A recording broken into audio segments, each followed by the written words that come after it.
You're listening to audio from the Decidedly podcast. This episode is a highlight clip from this week's full episode. To listen in on the complete conversation, see the show notes for the link to the complete show. You can help us out by giving us a 5-star review wherever you listen to podcasts. We appreciate every bit of your support.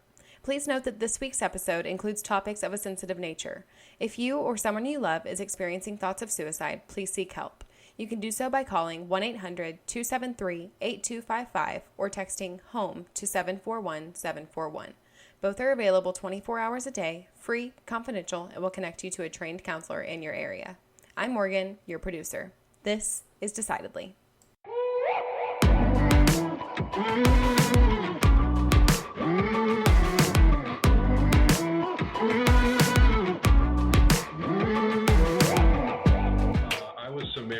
One night transferred to Skid Row to work with homeless, mentally ill clientele. And we were working out of essentially a double wide trailer. So talk about like professional fall from grace was my perception. So this is sort of a semi-permanent facility set up near where a lot of homeless folks or people who are needing more direct attention or housing? Correct. Okay. Yeah. Los Angeles has the highest per capita, I think, missions located for homeless individuals. So, so they had, while building a clinic, set up like temporary structures. Okay. And it's not something that professionals like often, right, if you seek to work in Beverly Hills or to work with professional athletes, it's not glamorous. So while down there, I make a long story short, one of my colleagues, first of all, was an excellent cartoonist on the side. And the only way to give a patient like an appointment, you got about a 10-minute, 15-minute session. If you got a room, you were lucky. If you got a dumpster, you were lucky, a staircase. You give them a Post-it note that said, Dr. O, 6:22, 3 p.m., right? And it's scribbled up. They put it in their pocket with all their belongings. They come back in and they hand it through the ticket window. So, and someone with a microphone like yours, Sean, would say, Sean, your 3 o'clock is here. So they couldn't read the Dr. O. So eventually they started paging Dr. Zero. Okay. So we thought, but it gave a little bit, in short, meaning to this, like the character who went from kind of Skid Row to Beverly Hills every day. I was kind of taking my cape off and getting dirty, and at the same time getting a real mental health. Well, I don't know. I mean, it sounds like a Bond villain name. I mean, this Dr. Zero. It's a Bond villain. Exactly. You had mentioned that the County of Los Angeles had more missions and facilities to help homeless. This may be a chicken or egg question. Do you think that was that driven out of a need because there was a large homeless population, or do you think that has been more of a magnet to people who need that type of support? Like which comes first?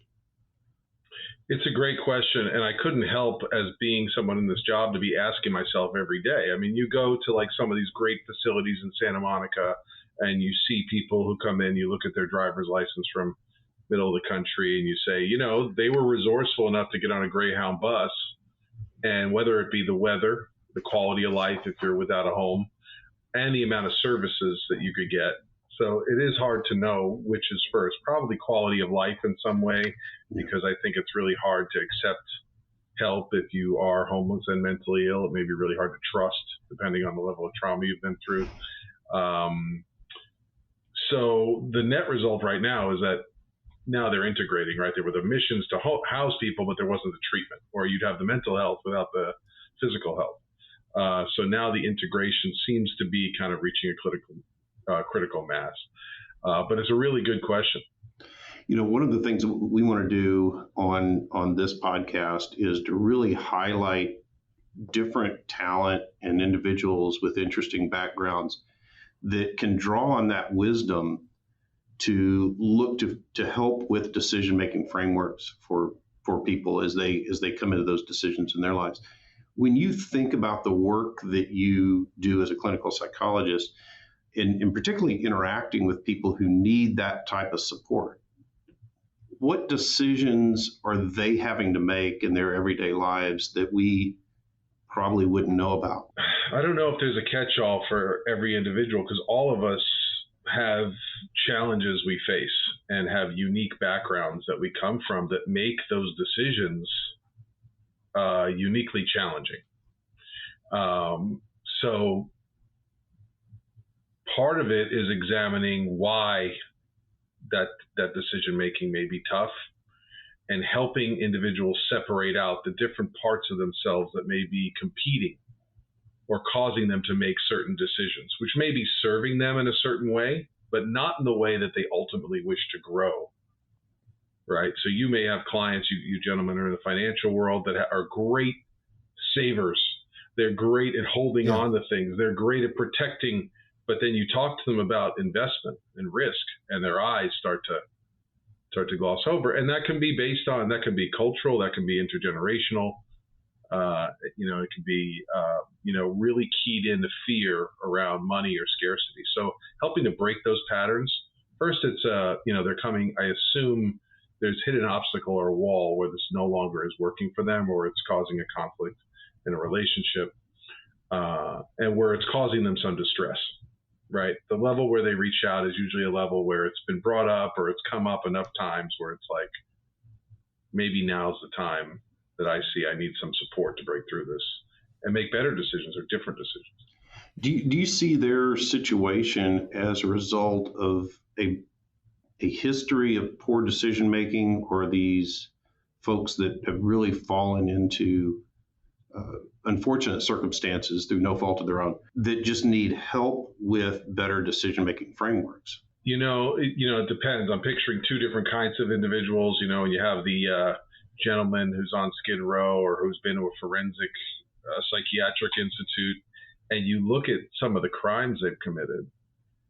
You take those individuals, and this is just my experience, off of drugs, off the street, and have them in treatment and in a safe environment with a lot of care, their decisions are completely different. Number one, they have support, right? They have treatment teams. They have skills being taught to them. So their thought process about everything from riding the bus to going to a meeting to going on an outing, everything is thought through in a different way. So I think the trouble is when we see someone at that level, if they're deep in addiction and homeless, and they're not operating from this place of being grounded or connected or safe, they're literally living in this, fight or flight state all the time. Very hard to trust your decision making, right? Because it's just about survival.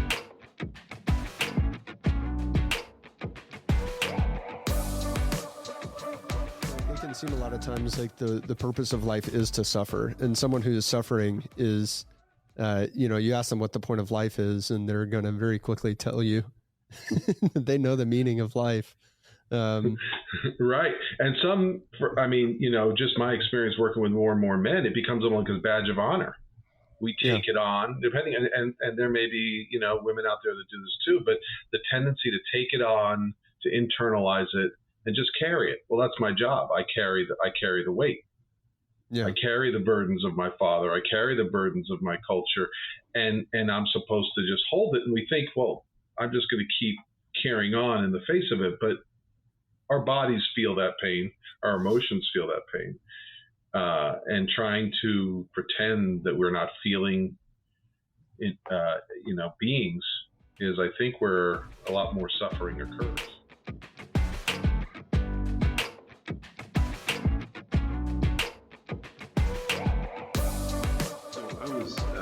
I was going to some physical therapy for a while, and there was a doctor who was helping me. He said, "Sean, I'm going to give you some things for you to do on your own so that you don't have to come back here." He goes, "You can come back here and I can fix this, but if you'll do these things, it will help."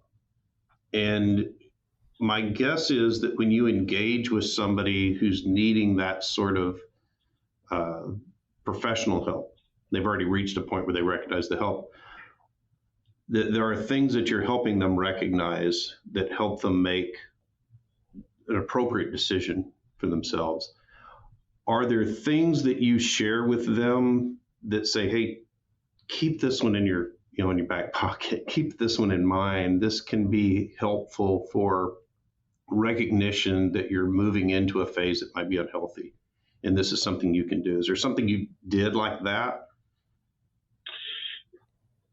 It incorporates the individual's experience, right? The model that I use comes from a practitioner named Peter Levine and his book Waking the Tiger, which is about called somatic experience. So when my clients, I'm helping them individually notice how stress appears in your body.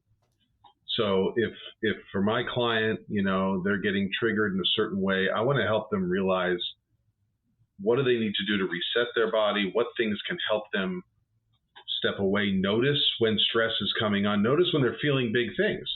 For them, anxiety or sadness may start to show up in the stomach, or tightness of the chest, or tightness of the shoulders. I want to help them, even if you're an ER physician and all you have is 3 minutes between the ER and your office, what are the ways in which you can be present with yourself, with your body, to help let it know that you are releasing some of the stress and that you're under stress, right? So just like metaphors from sports I love to use, just like a batter in the batter's box, right, who goes up there with a plan and somebody throws a first pitch curveball and makes them look bad, you may need to step out of that box. You may need to reset your batting gloves. You need to reset your vision. Take a breath. It takes only 15 seconds, right?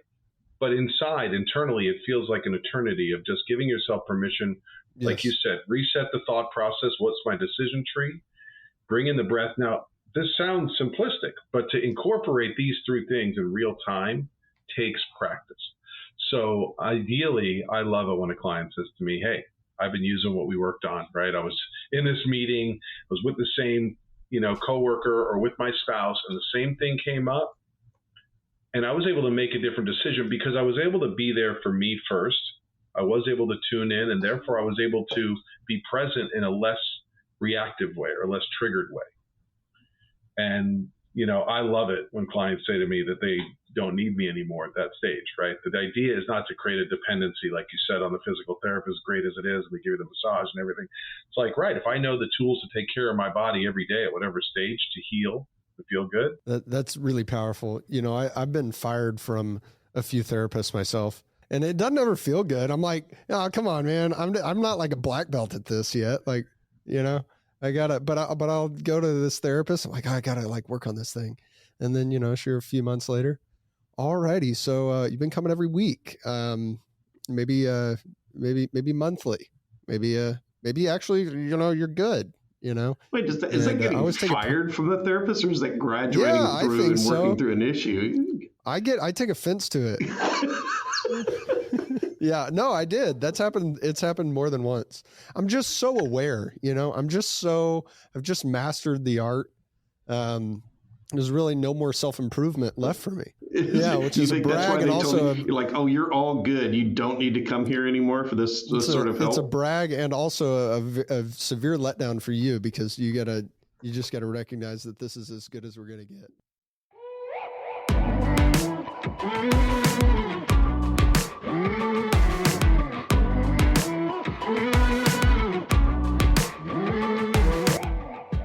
Thanks for making the great decision to listen into this week's episode highlight. If you want more of what you just heard, see the show notes for the full episode. As always, for the latest decision-making tips, find us on decidedlypodcast.com or on Instagram @decidedlypodcast. And be sure to sign up for our weekly newsletter from the link in the show notes. Don't forget to leave us a 5-star review as well. We read all of your comments, so if you learned some decision-making tips today, let us know. Until next time, this is Decidedly.